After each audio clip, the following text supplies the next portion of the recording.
কালকে বৃষ্টি মাথায় করে বেরিয়ে পড়তে হয়েছিল মামাবাড়ির জন্য। মামাবাড়ি বলে কথা, যেতে তো হবেই যতই বৃষ্টি হোক। কালকে যেহেতু ছিল আরও গৃহপ্রবেশ, একটা স্পেশাল ডে, নতুন বাড়ি, নতুন ঘর, নতুন স্মৃতি, ও সব মিলিয়ে একটা দারুণ দিন ছিল কালকে। তো গিয়ে দেখছি পুজো তো প্রায় শেষই হয়ে গেছে, যজ্ঞ চলছিল, শুধু গিয়ে যজ্ঞটাই দেখতে পেরেছি। তারপরেও দেখছি অনেক বেলা গড়িয়ে যাওয়ার পরেও বৃষ্টি হচ্ছিল।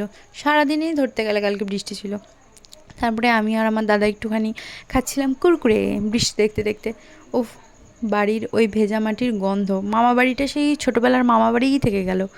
যতই কিছু চেঞ্জ হোক না কেন, মামা বাড়ির সবার কাছে একটা ইমোশন থাকে। তো তারপরে গিয়ে দেখলাম যে দিদা এত বড় একটা গামলা নিয়ে বসেছে চিংড়ি মাখার জন্য, আরও প্রসাদ তোসাদ বাড়ছিল।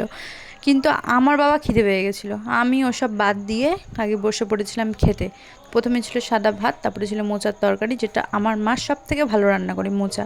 ওফ, দারুণ টেস্টি ছিল।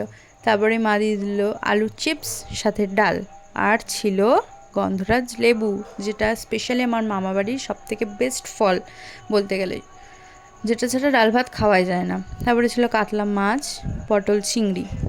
পটল চিংড়িটা খাওয়াই আমার চিংড়ি মাছের লোভে, বুঝলে। আমিও না পটল চিংড়ি মিংড়ি অত ভালোবাসি না, শুধু চিংড়ি মাছটা ভালোবাসি। চিংড়ি মাছ খাই বলে পটল চিংড়িটা নিই। তো যাই হোক, কাতলা মাছের ঝোল দিয়ে ভাতটা মেখে নিলাম। তারপরে ছিল আমের চাটনি, পাঁপড়, রসগোল্লা, পান্তুয়া। তারপরে খাবারটা হজম করার জন্য আমি একটু সফট ড্রিঙ্কস খাচ্ছিলাম, দিয়ে আমরা সবাই এক জায়গায় হয়ে গোল মিটিংয়ে বসেছিলাম।